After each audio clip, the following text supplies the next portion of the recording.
سامعین أعوذ السلام علیکم بالله ورحمۃ من اللہ الشيطان وبرکاتہ۔ میں محمد خالد حبیب جیسا کہ الرجيم منصورات بسم من ادبیات الله کے 21 الرحمن اسباق کا ترجمہ الحمدللہ مکمل ہو چکا ہے، اور الرحيم آج انشاءاللہ منصورات من ادب العرب کے ایک شعر کا ترجمہ ہوگا، اور یہ سبق نمبر 22 ہے۔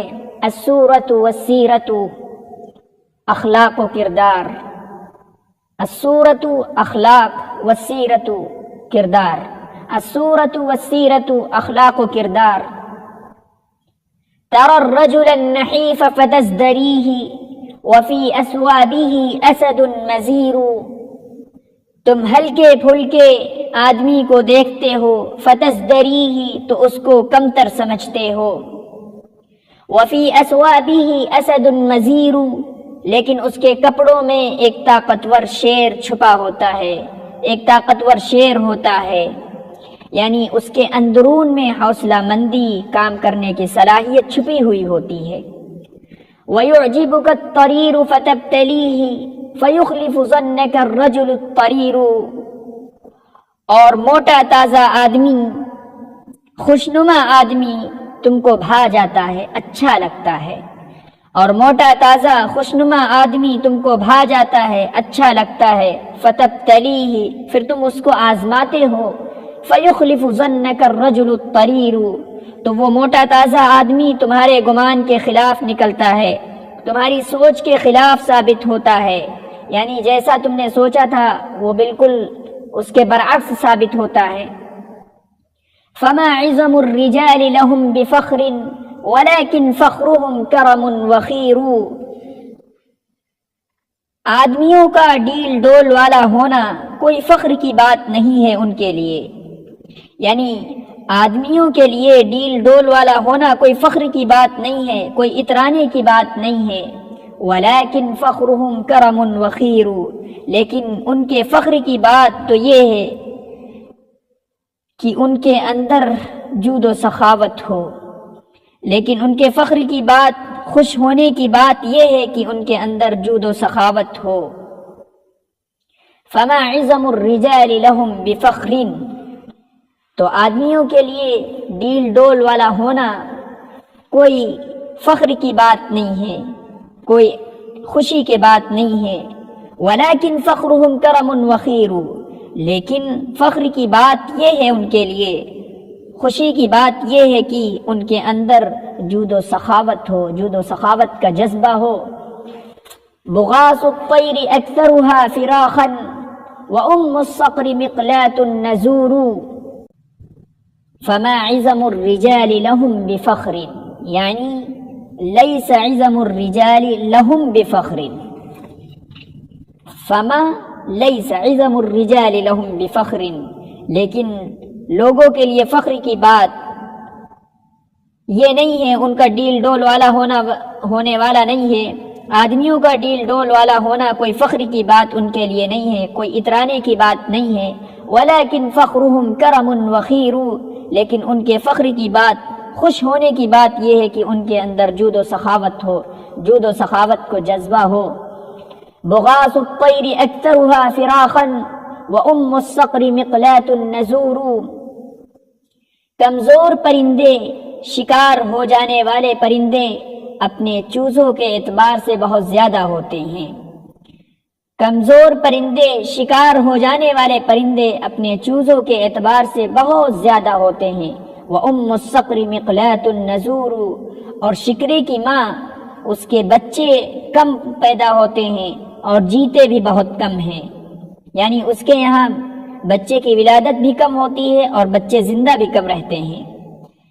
وَأُمُّ الصَّقْرِ مِقْلَاةٌ النَّزُورُ اور شکرے کی ماں جو کہ جس کے یہاں بچے کم ہوتے ہیں، نزور اور کم جیتے بھی ہیں۔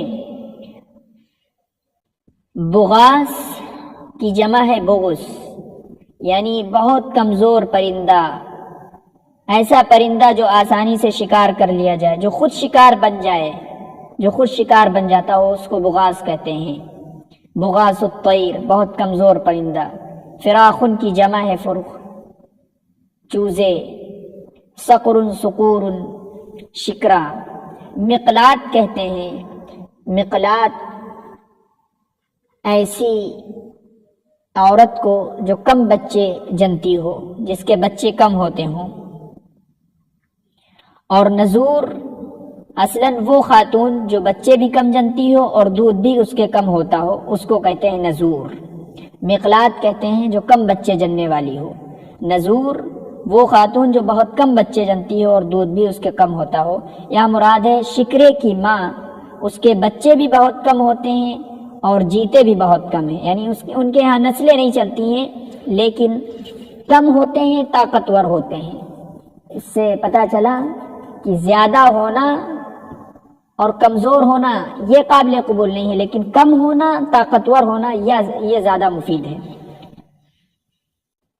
ضعاف الطیر اطولها جسوما ولم تطل البزاة ولا الصقور، کمزور پرندے جسمانی اعتبار سے بہت لمبے ہوتے ہیں، ولم تطل البزاة ولا الصقور، لیکن باز اور شکرے وہ جسمانی اعتبار سے لمبے تڑنگے نہیں ہوتے ہیں۔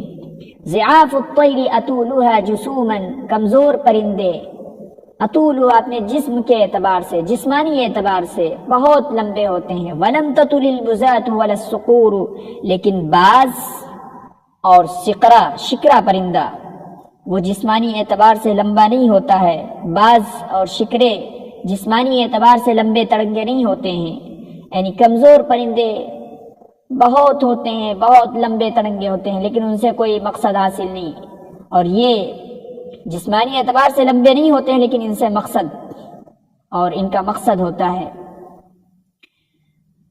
تو بازیون کی جمع ہے بزات، جس کے معنی باز پرندہ، صقر صقور شکرے کو کہتے ہیں۔ لقد عظم البعیر بغیر لب فلم يستغن بالعظم البعیر، اونٹ بڑا ڈیل ڈول والا ہو گیا ہے، اونٹ بڑا ڈیل ڈول والا ہو گیا ہے، بغیر لب، بغیر عقل کے، فلم يستغن بالعظم البعیر، تو اونٹ اپنے ڈیل ڈول کی وجہ سے اپنی ضروریات پوری نہیں کر پاتا ہے، یعنی ڈیل ڈول اتنا زیادہ ہو جاتا ہے کہ وہ اپنی بعض ضروریات پوری نہیں کر پاتا ہے۔ لقد عظم البعیر بغیر لب، اونٹ بڑا ڈیل ڈول والا ہو گیا ہے، بغیر عقل کے، بغیر گودے کے، تو اونٹ اپنے ڈیل ڈول کی وجہ سے اپنی ضروریات پوری نہیں کر پاتا ہے، یعنی اونٹ بالعظمی، اس کا ڈیل ڈول ہونا وہ بے نیاز نہیں کرتا ہے۔ یصرفہ الصبی بکل وجہ، بچہ اس کو ہر طرف لے جاتا ہے، گھماتا رہتا ہے، صرف یصرف تصریفا، گھمانا، بچہ اس کو ہر طرف گھماتا رہتا ہے، بکل وجہ، ہر طرف، وَيَحْبِسُهُ عَلَى الْخَسْفِ الْجَرِيرُ، اور وہ اس کو، یعنی وہ بچہ اس کو ذلت کے ساتھ نکیل پر روکے رکھتا ہے۔ يُصَرِّفُهُ الصَّبِيُّ بِكُلِّ وَجْهٍ وَيَحْبِسُهُ عَلَى الْخَسْفِ الْجَرِيرُ، بچہ اس کو ہر طرف گھماتا رہتا ہے اور اس کو ذلت کے ساتھ نکیل پر روکے رہتا ہے، یعنی پتلی سی نکیل ہوتی ہے اور اسی پر اتنا ڈیل ڈول والا اونٹ رکا رہتا ہے، قید رہتا ہے۔ صورتن کے معنی ہوتے ہیں ظاہری شکل و شباہت، اور سیرتن کی جمع ہے سیرن، عادات تو اخلاق۔ اسی طریقے سے نحیفن کی جمع ہے نحفاء، ہلکا پھلکا ہونا، دبلا پتلا ہونا، ہلکا پھلکا ہونا، دبلا پتلا ہونا، یعنی تم ہلکے پھلکے دبلے پتلے آدمی کو دیکھتے ہو، فتزدری تو اس کو کمتر سمجھتے ہو، ازدرا یزدری ازدران، گھٹیا سمجھنا، کمتر سمجھنا۔ اور مزیر کے معنی ہوتے ہیں طاقتور، مزیر طاقتور۔ اعجب یعجب اعجابا، بھا جانا، اچھا لگنا۔ ابتلا یبتلی، ابتلان کے معنی آزمانا۔ اور طریر کی جمع ہے اطرا، موٹا تازہ، خوشنما۔ طریر اطرا، موٹا تازہ، خوشنما آدمی۔ عظم کے معنی ہوتے ہیں بڑائی، عظم بڑائی، کرم داد و دہش کا جذبہ یعنی جود و سخاوت، خیر کی جمع خیر بخشش سخاوت، عظم یعظم عظمتاً بڑھ جانا، بڑھ جانا۔ اسی طریقے سے بازیون کی جمع ہے بزاتن، باز پرندہ، اور جریرن کی جمع ہے اجرتن، نکیل، اور یہ جو ہے اصلاً جو ہے وہ چمڑا جو بطور نکیل کے بنایا جائے اس کو جو ہے جریر کہتے ہیں، لیکن یہاں پر مراد ہے نکیل۔ خصفن کے معنی ذلت، عظم ڈیل ڈول، بغیر لب بغیر عقل کے، لبن کی جمع ہوتی ہے الباب، عقل سمجھ۔ اسی طریقے سے بکل وجہ ہر طرف، ہر ایک طرف۔ وَتَضْرِبُهُ الْوَرِيدَةُ بِالْحَرَاوَى فَلَا غِيَرٌ لَدَيْهِ وَلَا نَكِيرٌ، اور بچی، چھوٹی بچی اس کو ڈنڈے سے مارتی رہتی ہے، یعنی اونٹ کو ڈنڈے سے مارتی رہتی ہے۔ فَلَا غِيَرٌ لَدَيْهِ وَلَا نَكِيرٌ، تو وہ اونٹ، تو اس اونٹ کے پاس کوئی خودداری نہیں ہوتی ہے اور نہ کوئی انکار ہوتا ہے، یعنی ڈنڈے کھاتا رہتا ہے۔ فلا غیر لدیہ ولا نکیر، تو اس اونٹ کے پاس کوئی خودداری نہیں ہوتی ہے اور نہ کوئی انکار ہوتا ہے، بس وہ ڈنڈے کھاتا رہتا ہے۔ صرف یصرف تصریفاً کے معنی ہوتے ہیں پھیرنا۔ اسی طریقے سے ہراوا، ہروتن کی جمع ہے، یہ ہراوتن کی جمع ہے ہراوا، ڈنڈا، عصا۔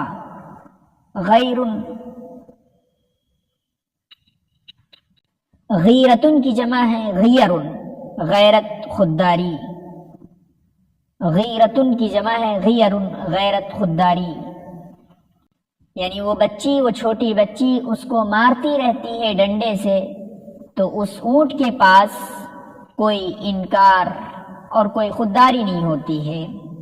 فَإِنْ أَكُ فِي شِرَارِكُمْ قَلِيلًا فَإِنِّي فِي خِيَارِكُمْ كَثِيرٌ، خیرن کی جمع ہے خیار، نیک لوگ۔ تو اگر میں تمہارے شریر لوگوں میں کم درجہ کا ہوں، کم درجے کا ہوں، کم حیثیت رکھتا ہوں، اگر میں تمہارے شریر لوگوں میں کم درجے کا ہوں، کم حیثیت کا ہوں، فَإِنِّي فِي خِيَارِكُمْ كَثِيرٌ، تو میں تمہارے نیک لوگوں میں بہت زیادہ حیثیت رکھتا ہوں، یعنی اگر میں تمہارے شریروں میں بہت کم حیثیت رکھتا ہوں تو میں تمہارے نیک لوگوں میں بہت زیادہ حیثیت رکھتا ہوں۔ اگرچہ میں تمہارے گھٹیا لوگوں میں کم حیثیت رکھتا ہوں لیکن میں تمہارے نیک لوگوں میں بہت زیادہ حیثیت رکھتا ہوں۔ کم جو گھٹیا درجے کے اس میں کم ہماری یعنی ہمارا چرچا ہوتا ہے یا ہماری باتیں آتی ہیں، لیکن جو نیک لوگ ہیں ان میں زیادہ شمار ہے، اس میں بہت حیثیت ہے، ہماری بلند حیثیت ہے۔ یہ تھا سبق نمبر 22۔ انشاءاللہ پھر ملاقات ہوگی تدبیر حرب والے سبق کے ساتھ میں، اور گزارش ہے کہ چینل کو سبسکرائب کریں، لائک کریں، اور مزید کمنٹ میں اپنی رائے کا اظہار ضرور کر دیا کریں۔ انشاءاللہ تدبیر حرب یہ بہت جلد سبق آنے والا ہے، انشاءاللہ اسی ہفتے کوشش رہے گی۔ السلام علیکم ورحمۃ اللہ وبرکاتہ۔